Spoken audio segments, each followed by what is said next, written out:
Hello everyone, welcome to our YouTube channel. So, today we will discuss about parliamentary system and presidential system. किस system को parliamentary कहते हैं और किस system को प्रेसिडेंशियल कहते हैं. How we will get to know about this. तो क्या रिलेशन है एग्जीक्यूटिव और लेजिस्लेचर के बीच में, वो बताएगा कि पार्लियामेंट्री है कि प्रेसिडेंशियल है. अगर बहुत क्लोज रिलेशन है तो वो पार्लियामेंट्री होगा, जैसा कि हमारे सिस्टम में है. पर अगर टोटली डिवीजन ऑफ पावर्स है एग्जीक्यूटिव के बीच में और लेजिस्लेचर, तो उसे बोलेंगे प्रेसिडेंशियल सिस्टम ऑफ गवर्नमेंट, जो कि यूएसए में प्रेवलेंट है. पार्लियामेंट्री सिस्टम हमारे कंट्री में सेंट्रल लेवल पे भी प्रेवलेंट है और स्टेट लेवल पे भी. इसके लिए आर्टिकल है. अगर सेंटर की बात करें तो आर्टिकल 74, 75 है, और अगर स्टेट की बात करें तो आर्टिकल 163, 164 है. तो पार्लियामेंट्री सिस्टम इंडिया में फॉलो होता है, ब्रिटेन में फॉलो होता है. इनफैक्ट हमारा पार्लियामेंट्री सिस्टम ब्रिटेन से ही इंस्पायर्ड है. जापान में फॉलो होता है, कनाडा.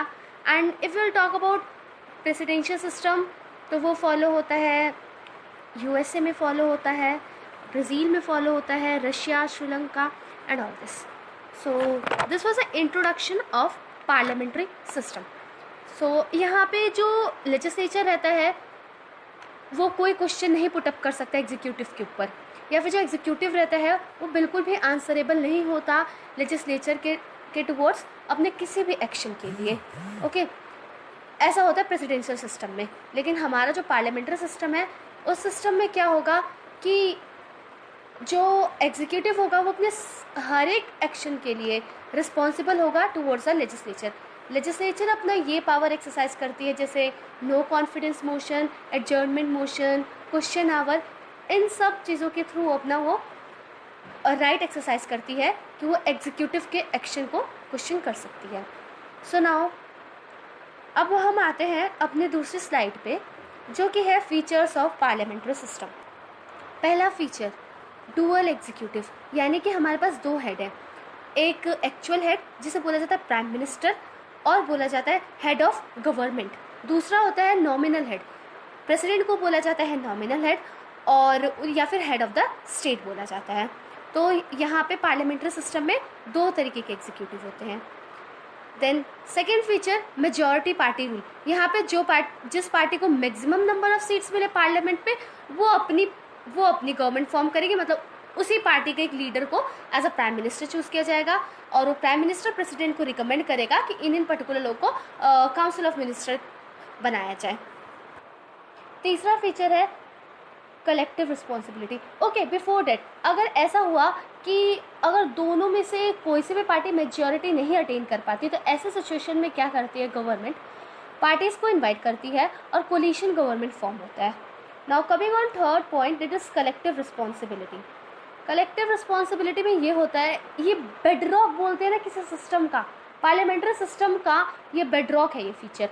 मतलब एग्जीक्यूटिव जो है, ऐसा कहा जाता है they swim and sink together. अच्छा किया तो भी सबका नाम, गलत किया तो भी सबका नाम. तो यहाँ पे ये लोग कलेक्टिवली रिस्पॉन्सिबल रहते हैं लेजिस्लेचर के सामने. ओके, देन अगर और इन्हें ऑफिस से निकाला भी जा सकता है अगर इनके against vote of no confidence motion pass हो गया तो. Fourth feature, political homogeneity. Usually जो मेंबर्स रहते हैं काउंसिल ऑफ मिनिस्टर को सेम पॉलिटिकल पार्टी को बिलोंग करते हैं, तो सेम पॉलिटिकल आइडियोलॉजीज रहती हैं. Then fifth feature is double membership. अगर कोई इंसान एग्जीक्यूटिव है, उसे उसके साथ साथ लेजिस्लेचर का भी मेंबर होना पड़ेगा. अगर वो लेजिस्लेचर का मेंबर नहीं होता तो उससे 6 महीने के अंदर अपने मिनिस्टर की पोस्ट को वेकेट करना होगा. Okay, then six point is leadership of the prime minister. यहाँ पे जो प्राइम मिनिस्टर है बहुत इंपॉर्टेंट रोल प्ले करता है. Okay, he plays the role of a leader. Then seventh point is dissolution of the lower house.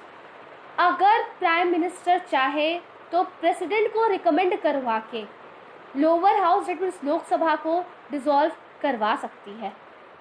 Okay, then अगर ज़रूरी नहीं है कि उनका टेन्योर कंप्लीट हो, कि जब 5 साल कंप्लीट हो जाएंगे तो नहीं, 5 साल के पहले भी अगर प्राइम मिनिस्टर को लगता है तो प्रेसिडेंट से कहेगी, प्रेसिडेंट को रिकमेंड करेगी, एंड प्रेसिडेंट उस लोअर हाउस को डिसॉल्व करवा देगा and then there will be fresh elections. Okay, and last point is secrecy. That means जितने भी मिनिस्टर्स रहते हैं ये सब ओथ ऑफ सिक्रेसी लेते हैं, जो कि कौन एडमिनिस्टर करता है? प्रेसिडेंट एडमिनिस्टर करता है. So this was about the main features. अब हम आते हैं अपनी तीसरी स्लाइड पे.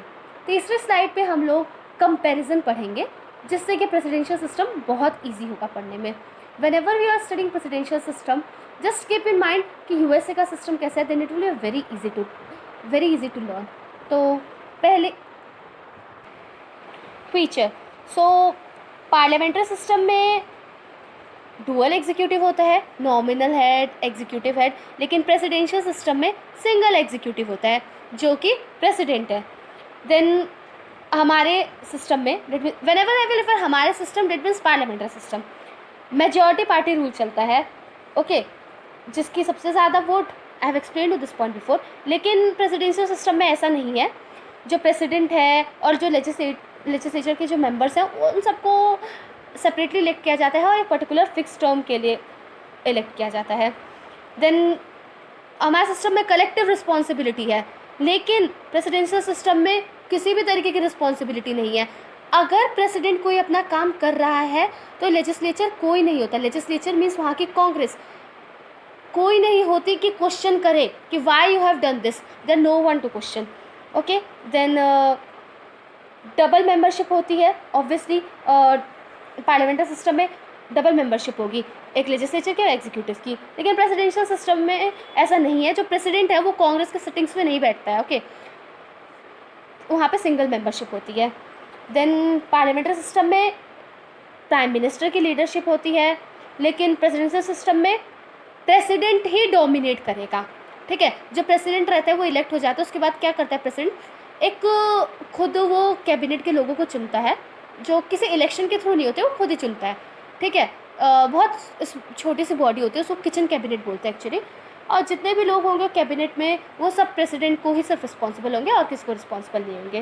प्रेसिडेंट जब मर्जी उन्हें हटा सकता है, जब मर्जी किसी को अपॉइंट कर सकता है.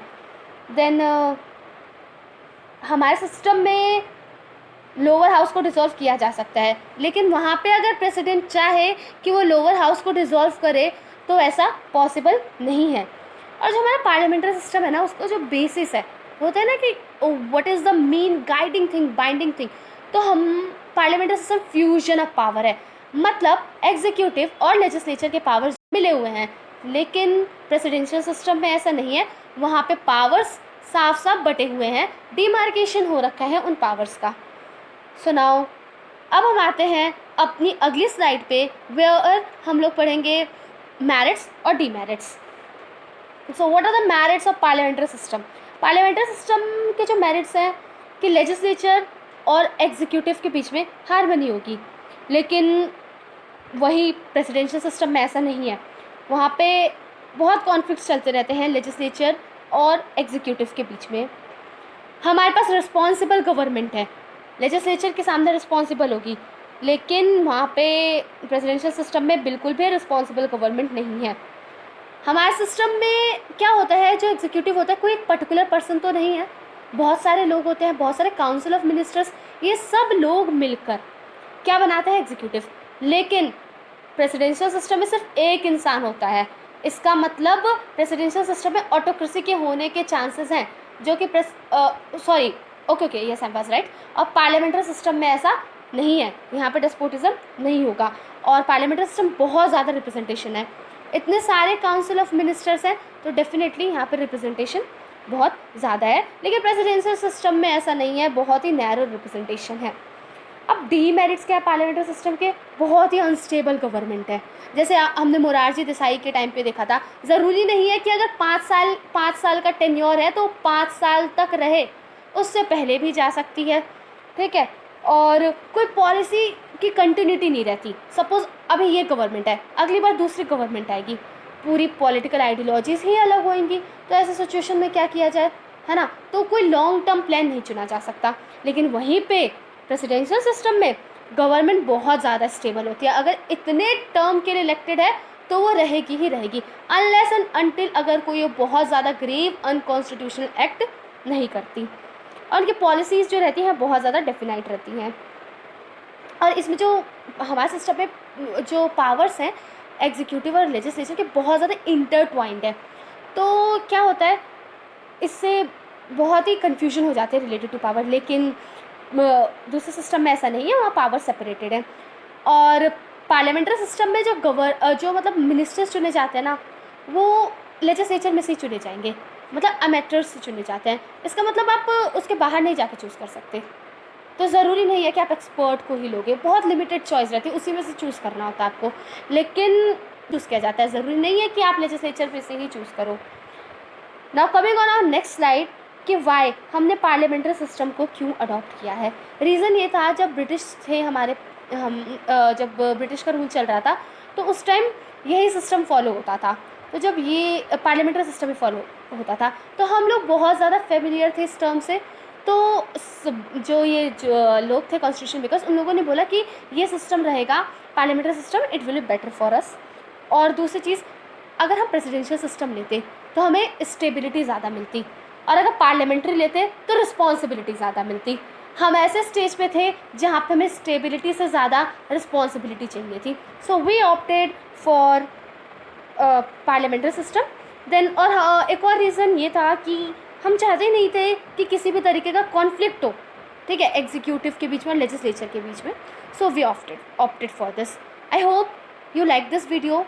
Every point is clear, so please do like, share and subscribe our channel, and thank you for watching.